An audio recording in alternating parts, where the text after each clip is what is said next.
하나님 앞에 예배하러 나오신 주의 사랑하는 권속들 가운데 우리 하나님의 풍성하신 은혜와 사랑이 넘치시기를 주님의 이름으로 축원드립니다.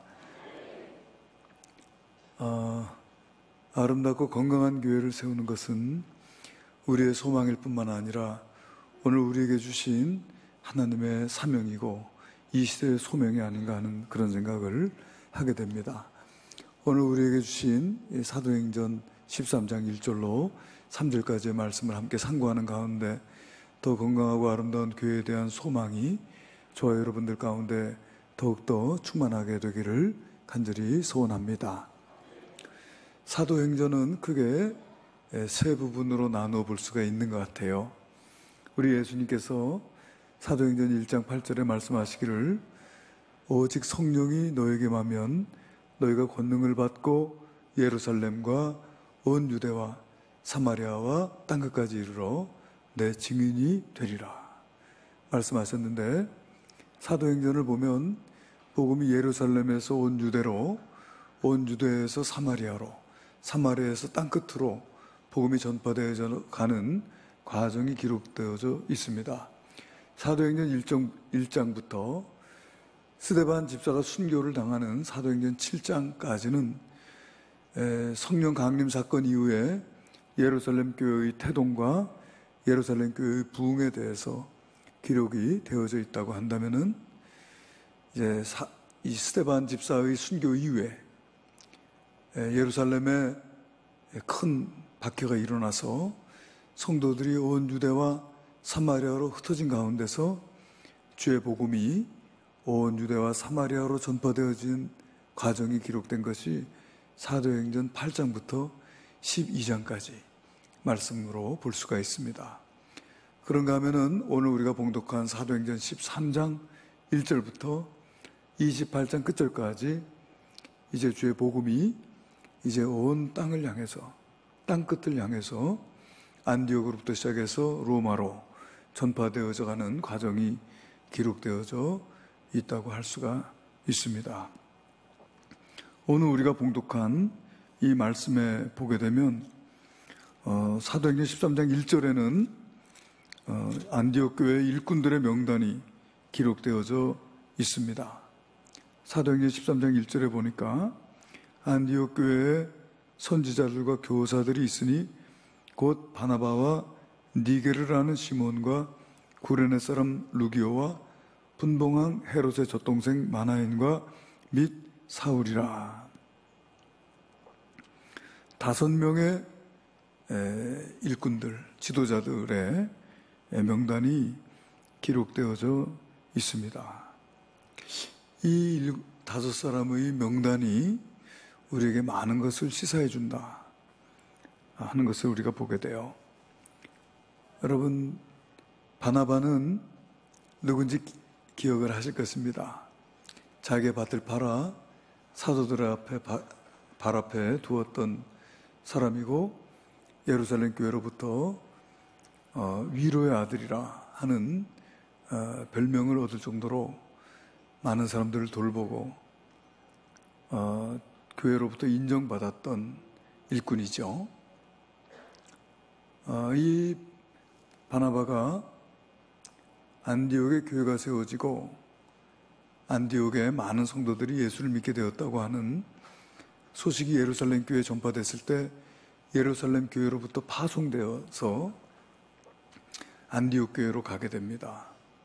그래서 안디옥 교회의 지도자로서 안디옥 교회를 섬기는 가운데 안디옥 교회가 많이 부흥하게 되죠. 그런데 이 바나바의 마음속에 사울이 있습니다. 이 사울은 이 가말리엘의 문화에서 공부를 많이 했고 또 율법에 흠이 없고 또 바리새인이었고, 근데 무엇보다도 그가 한때는 예수님을 박해하고 예수 믿는 자를 죽이고 옥에 가두는 일을 했지만은 부활하신 주님이 그를 만나셨고 그가 주의 성령의 충만함을 입었고 하나님의 귀한 뜻을 아는 자라고 하는 것을 바나바는 알고 있었어요. 그런데 유대인들이 이 사울을 죽이려고 하니까 이 사울이 자기 고향인 소아시아 다소 지방에 피신해 가서 은둔해 있었을 때 이 바나바가 다소까지 찾아가서 거기서 사울을 만나고 사울을 데리고 안디옥 교회로 옵니다. 그래서 이 안디옥 교회에서 바나바와 사울이 함께 동역하고 하나님의 말씀을 풀어 가르치는 동안에 이 안디옥 교회 성도들이 참으로 많은 부흥을 가져오고 믿음이 성장하고 또 그리스도인들이라고 하는 칭함도 받고 하는 이런 아름다운 역사가 있었던 것을 우리가 알게 돼요.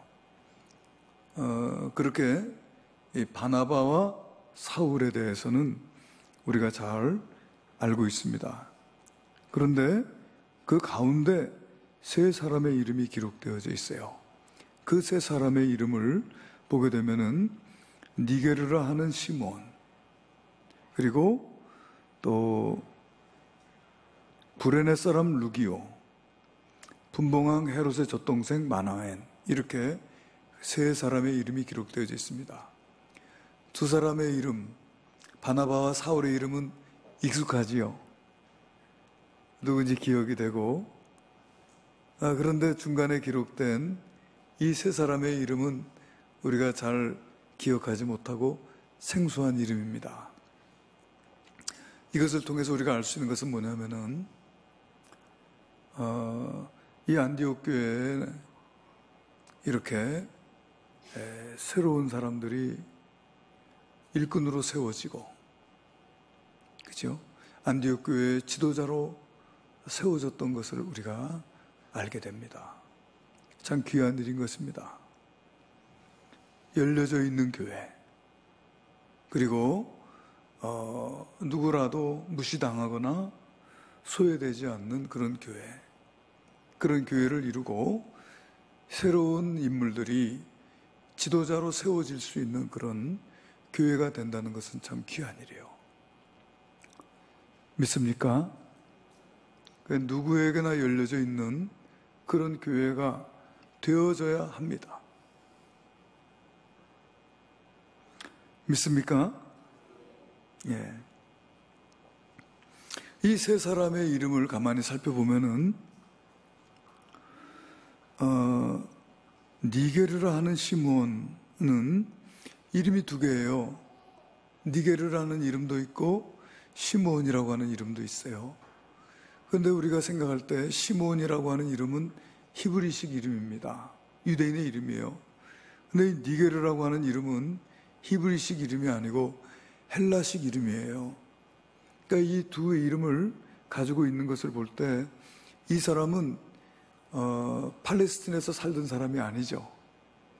여러 가지 이유 때문에 당시에 세계 도처에 흩어져 있는 유대인들이 있었어요. 그들을 디아스포라라고 하지요. 그 디아스포라 가운데 한 사람이었다는 것을 알 수가 있어요. 그러니까 그는 헬라적인 그리스도인입니다.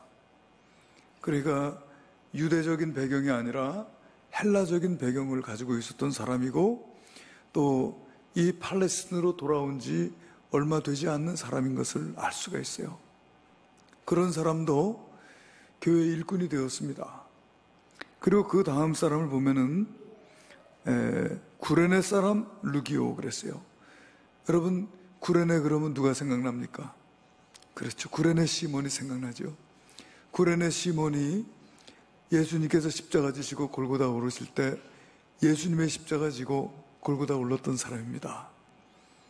그가 예수님과 함께 십자가 지고 예수님으로부터 큰 감화를 받고 변화되어서 초대교회 일꾼이 되었는데, 그를 통해서 예수를 믿게 된 사람들이 많아요. 구레네 사람들 가운데서. 그런데 그걸 통해서 보게 되면은 이 구레네 사람 루기오는 뒤에 예수를 믿게 된 사람이라는 것을 알 수가 있고, 이 구레네는 지금으로 말하면 아프리카 지역에 있는 나라였고, 그러니까 그런 사람도, 그러니까 아마도 그는 얼굴이 검은 흑인이었을 것이다, 그런 사람이라는 걸 알 수가 있어요. 그럼에도 불구하고 그와 같은 자도 지도자로 세워졌습니다. 그런가 하면은 분봉왕 헤롯의 젖동생 마나엔이라고 하는 사람은 아마 헤롯과 친형제는 아니었을 것이다.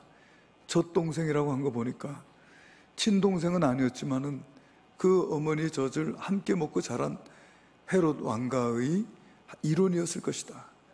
그렇게 생각할 수가 있어요. 그렇다고 한다면은 그는 헤롯과 함께 뛰어놀며 자랐던 사람이고 또 왕가의 한 사람이고 아마도 귀족이었을 것이다.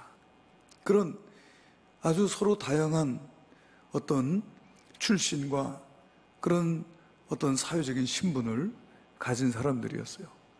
그럼에도 불구하고 그 사람들이 서로를 차별하거나 서로를 무시하거나 서로를 소외시키지 않고 들어와서 함께 신앙생활하고 함께 훈련받고 함께 믿음이 자라고 교회의 지도자로 세워질 수 있었던 것은 참으로 귀한 일이다.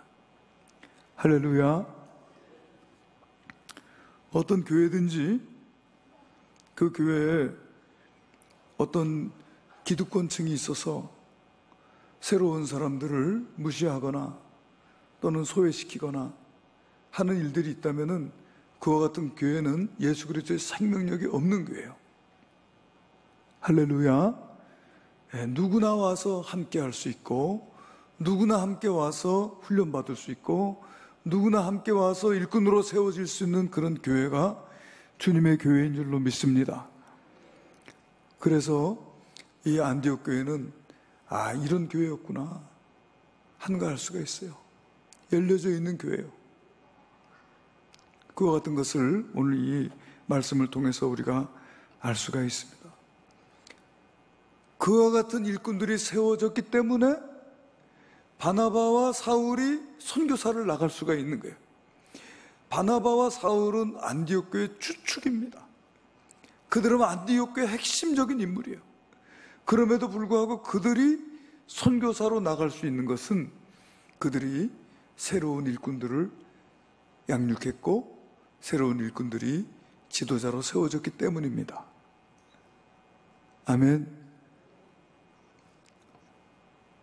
그렇죠?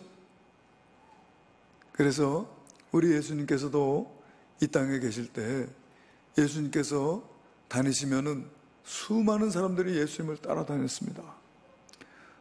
적게는 5,000명, 많게는 수만 명씩 예수님을 따라다니면서 말씀을 들었어요.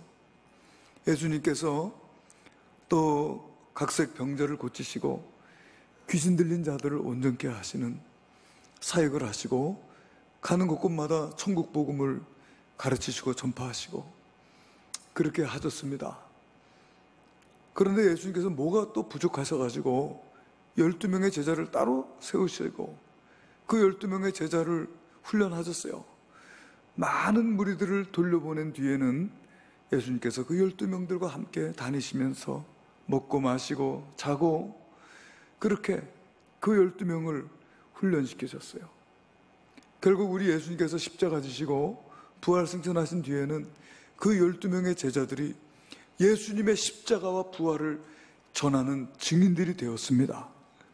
예수님이 이 땅에 와서 십자가를 지셨다 하더라도 그 십자가의 증인들이 없었다면 어떻게 오늘 우리가 예수 믿을 수 있겠습니까? 그래서 우리 예수님께서 부활승천하시면서 그 12제자들에게 또 말씀하시기를 하늘과 땅의 모든 권세를 내게 주셨으니 그러므로 너희는 가서 모든 민족으로 제자를 삼아 아버지와 아들과 성령의 이름으로 세례를 베풀고 내가 분부한 모든 것을 가르쳐 지키게 하라고 하신 거예요. 그래서 제자를 삼는 일을 힘써야 돼요. 믿습니까? 네.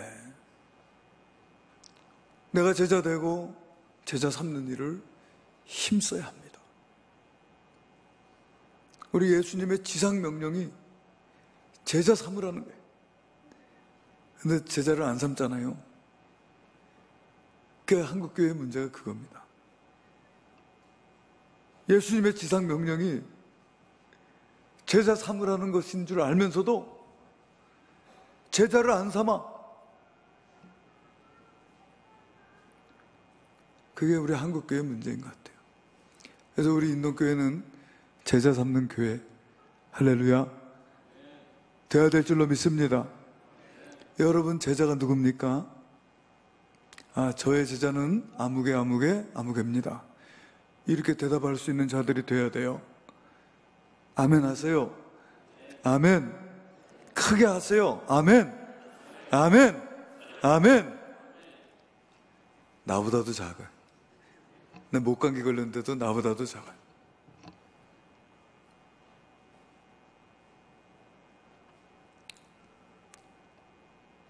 누구를 제자 삼습니까? 자기 배우자부터 제자 삼다 그러면 좀 이상할 수 있지만은 나보다 더 훌륭한 믿음의 일꾼으로 세우는 것이 제자 삼는 거예요. 제자 삼다고 내가 그 위에 군림하는 게 아니고 나보다 더 훌륭한 주님의 일꾼 되도록 내가 그를 돕고 섬기는 것이 제자 삼는 겁니다. 자기 배우자부터 자기 주신 자기 자식들부터 제자 삼고 내 친지와 이웃과 내 동료들 그들을 제자 삼아서 나보다 더 신실한 주님의 일꾼으로 세워나가는 저와 여러분 되시기를 주님의 이름으로 축원합니다. 당신의 제자는 누구입니까? 나의 제자는 아무개입니다. 그렇게 말할 수 있는 성도님들 되시기를 주님의 이름으로 축원드립니다. 그리고 2절과 3절에 보니까 아주 짧은 글이지만은 많은 것을 우리에게 말씀해 주고 있어요. 주를 섬겨 금식할 때에 그랬습니다. 주를 섬겨 금식할 때에. 우리가 금식하는 이유가 많이 있습니다. 어떤 우리의 마음에 기도의 제목이 있을 때, 내 마음에 소원이 있을 때, 또는 내가 어떤 고난 가운데 있을 때 내가 금식하면서 주님 앞에 나아가는 거예요. 그런데 사실은 오늘 말씀 보니까 금식은 내가 어떤 고난에서 벗어나는 게 목적도 아니고 또 내 뜻을 하나님께 아뢰서 내 뜻이 하나님에게 관철되는 것을 소원하는 게 금식도 아니고, 금식 뭐냐면은 금식은 주님을 섬기는 거예요. 아멘. 주를 섬겨 금식할 때에, 이 말은 뭐냐면은 주님을 섬기는 거예요. 주님에게 우리의 마음과 사랑을 드리고 또 주님의 뜻을 알기를 원하고, 그리고 그 주님의 뜻 앞에 내가 순종하는 삶을 살고 그 주님의 뜻을 순종함으로써 열매 맺는 삶을 내가 살아가야 되겠다. 그렇게 주님을 섬겨서 금식하는 거예요. 믿습니까? 내 뜻을 하나님께 관철시키는 게 금식이 아니고, 또 나 금식한다, 어떤 내 공을 쌓는 거, 이거 금식 아니고 주를 섬기는 것이 금식이다. 주를 섬기는 목적으로 금식하는 것이다. 그렇게 여러분 금식할 때에 성령께서 그들에게 말씀하신 거예요. 어떤 분들이 그런 얘기해요. 목사님, 어떻게 저는 하나님의 뜻을 알고 싶은데 하나님의 뜻을 알 수가 없고 하나님께서 내게 말씀해 주시지 않으니까 참 답답합니다. 근데 여러분, 우리 주의 성령께서 누구에게 말씀하시냐 하면 주를 섬기는 자들에게 말씀하세요. 주님의 뜻 앞에 순종하는 자들에게 말씀하세요. 아멘. 예. 주님의 뜻을 알기를 원하고 주님의 뜻 앞에 순종하기를 사모하는 자들에게 성령께서는 찾아오셔서 말씀하세요. 순종하는 종들에게 주의 성령께서 오셔서 말씀하세요. 그 주를 섬겨 금식할 때 성령께서 오셔서 그 주를 섬겨 금식하는 안디옥 교회 성도들에게 말씀을 하십니다. 뭐라고 말씀하시냐면은 성령이 이르시되 내가 불러 시키는 일을 위하여 바나바와 사울을 따로 세우라. 바나바와 사울을 선교사로 파송하라는 말씀인데, 오늘 주님께서 이 선교라고 하는 것이 내가 시키는 일이다. 내가 불러 시키는 일이다. 그 선교는 교회가 하는 게 아니에요. 선교는 선교사가 하는 게 아니에요. 선교는 누가 하는 겁니까? 성령께서 하시니요. 내가 불러 시키는 일이라고 말씀하십니다. 성령께서 선교의 주체고 성령께서 선교의 주관자가 되십니다. 그래서 선교는 하나님의 선교, 미시오 데이라 합니다. 하나님께서 주관하시고 하나님께서 기획하시고 하나님께서 진행하시는 일이 바로 선교예요. 교회는 바로 그 하나님의 뜻을 순종하고 섬기는 것이고 선교사도 마찬가지다. 할렐루야. 선교는 우리 주님께서 하시는 일인 거예요. 오늘 보니까 주의 일꾼들 가운데서 가장 귀한 바나바와 사울, 말하자면 교회의 중심 인물이요, 기둥 같은 인물입니다. 그 두 사람을 선교사로 보내라고 말씀을 하시는 거예요. 그것은 그만큼 선교가 우리가 남는 힘으로, 남는 재정으로 하는 일이 아니고 교회에서 해야 할 가장 중요한 일인 것을 말씀하고 계신 거예요. 믿습니까?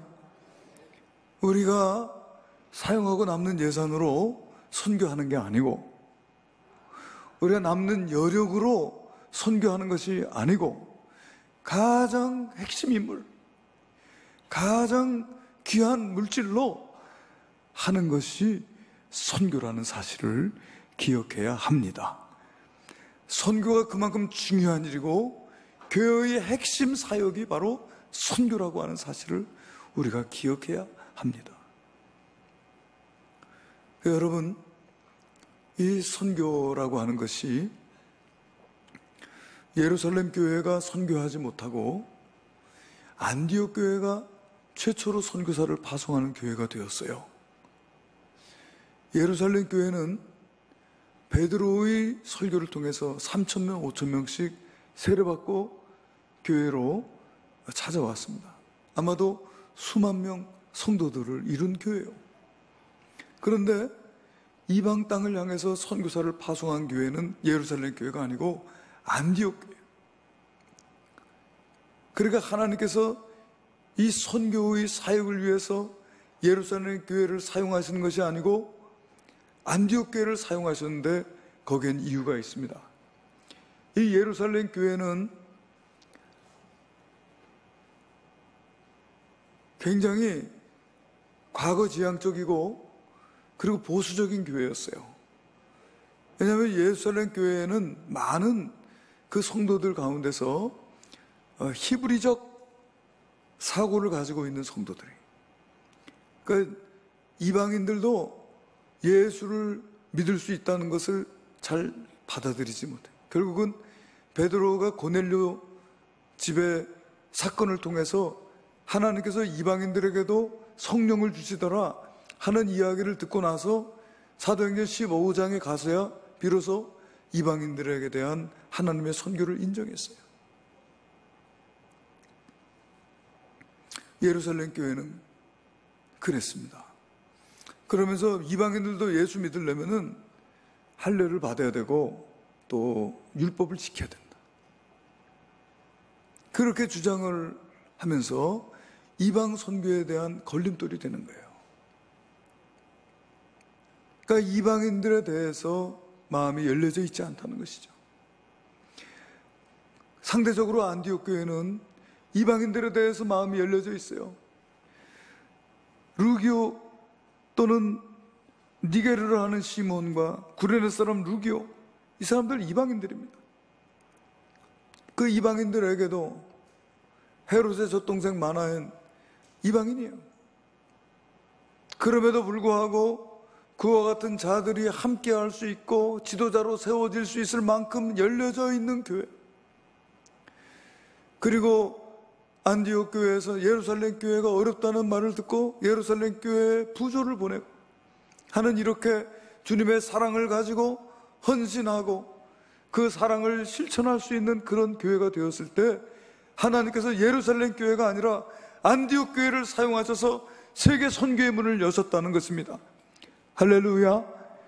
여러분, 세계의 선교의 축은 고정되어져 있지 않고 흘러가는 것을 보게 돼요.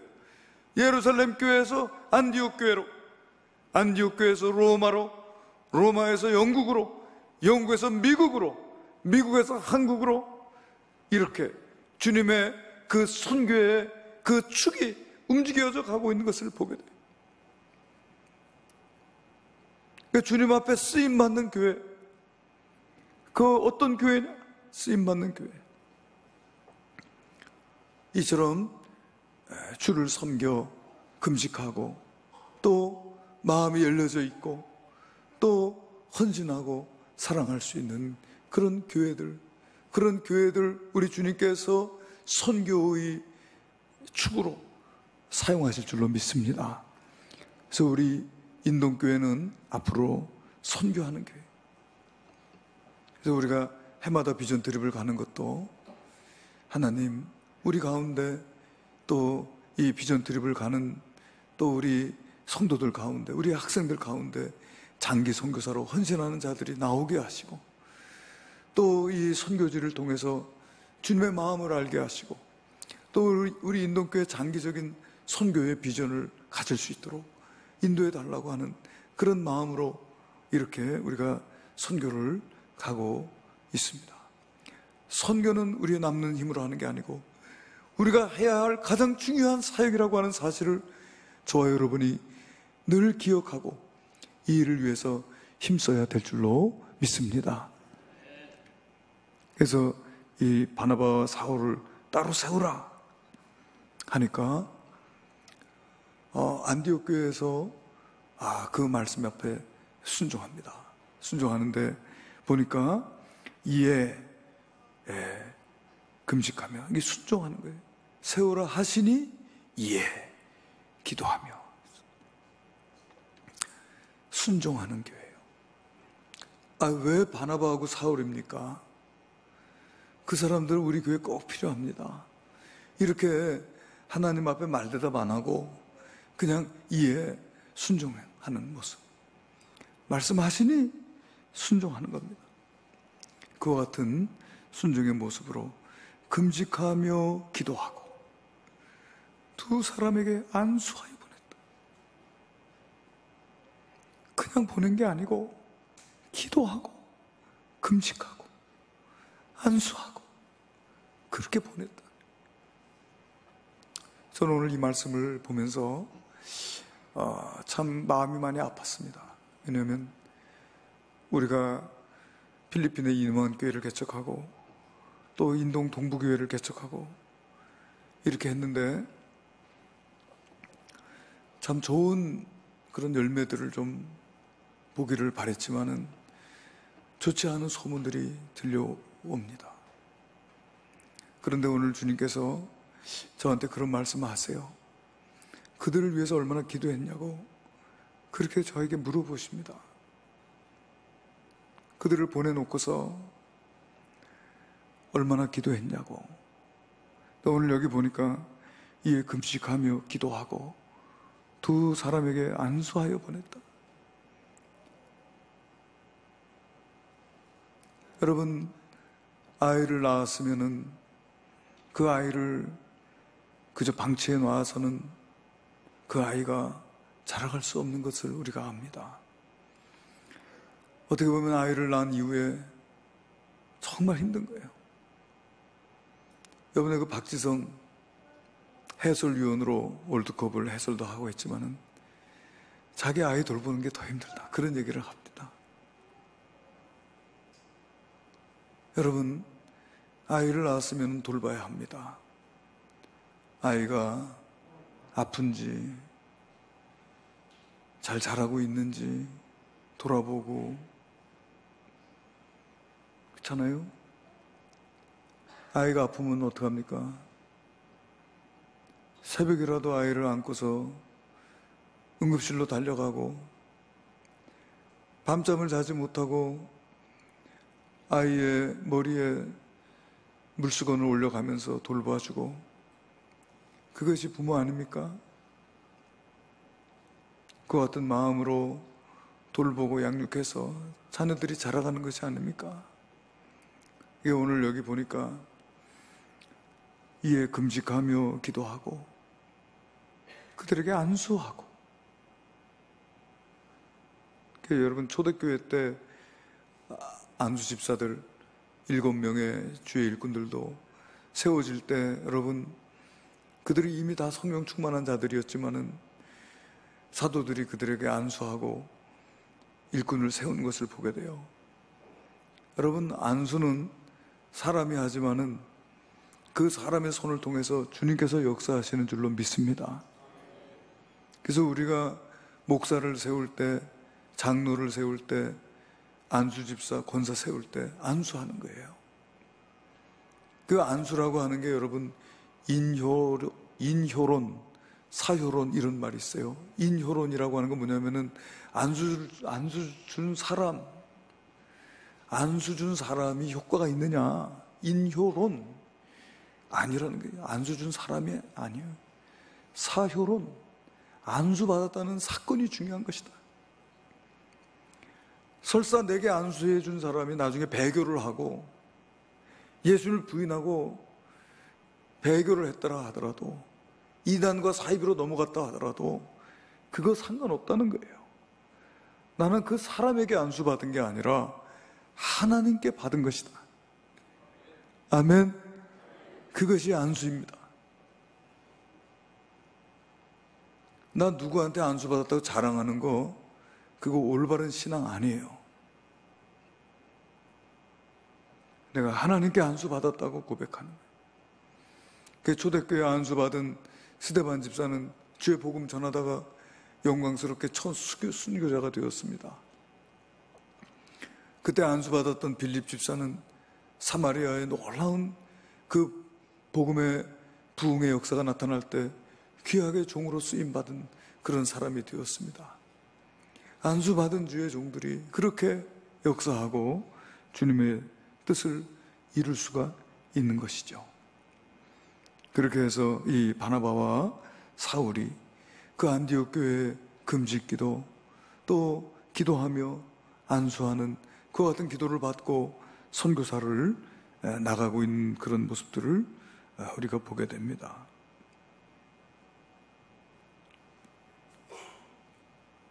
오늘 우리 인동교회도 이제 내년도면은 창립 70주년을 맞이하게 됩니다.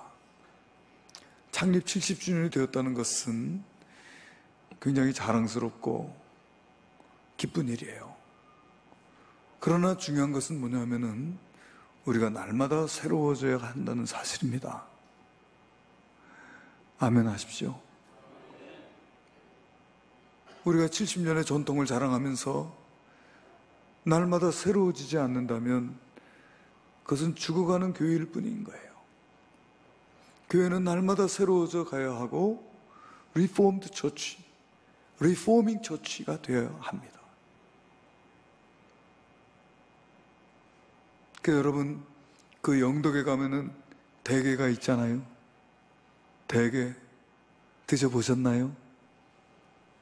게 맛을 아십니까? 근데 이 대게가요, 허물을 벗지 않으면은 자라지 못해요. 죽습니다.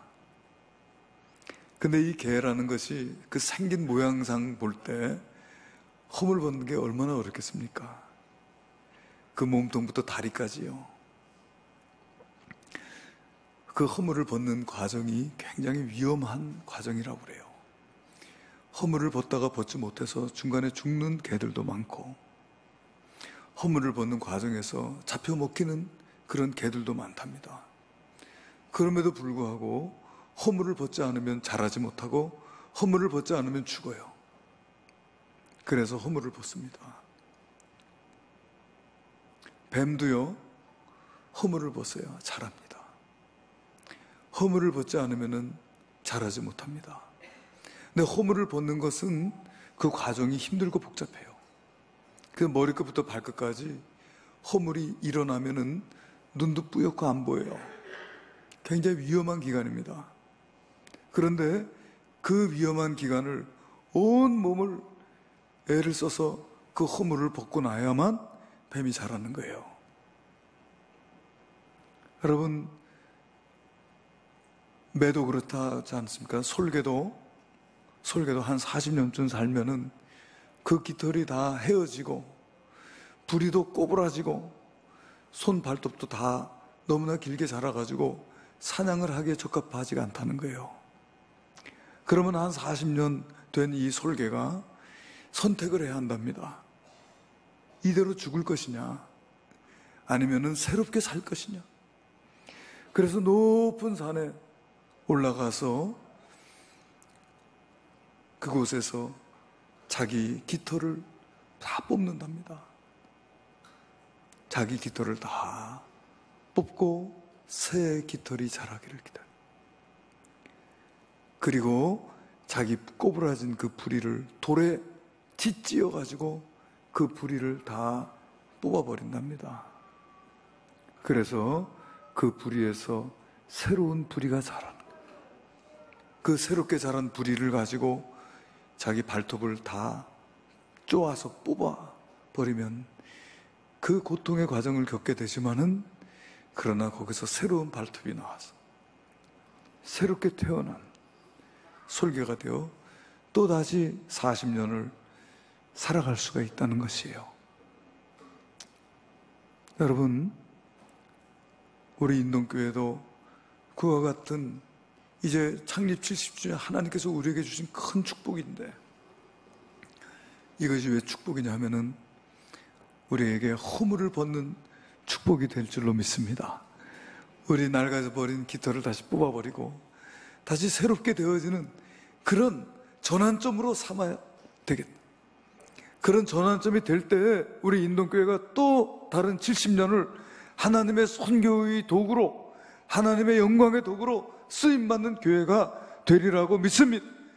내가 가지고 있는 기득권, 나태하고 게으른 신앙들 다 내버리고 이제 다시금 주님의 일꾼으로 내가 다시 일어나서 주를 섬겨 금식하고 기도하고 안수하고 선교사를 파송하는 그런 교회가 되어야만 될 줄로 믿습니다. 내가 제자 되고 제자 삼는 그런 교회가 되고 정말 아름다운 열매 맺기 위해서 눈물로 기도하는 그런 교회가 될 때, 그때 하나님의 영광을 나타내고 주님 앞에 쓰임받는 교회가 되고 한 심령 한 심령 새로운 심령이 되어서 하나님 앞에 칭찬과 상급받는 그런 성도들이 되지 않겠습니까? 내가 버려야 될 것들, 내가 벗어 버려야 될 허물, 내가 뽑아버려야 될 날개와 길게 자라 꼬부라진 발톱과 불이 다 뽑아버리고 주님 앞에 날마다 새롭게 되어지는 저와 여러분, 건강하고 아름다운 교회 세우는 저와 여러분 되시기를 주님의 이름으로 축원합니다. 기도하시겠습니다. 은혜로우신 주여 감사합니다.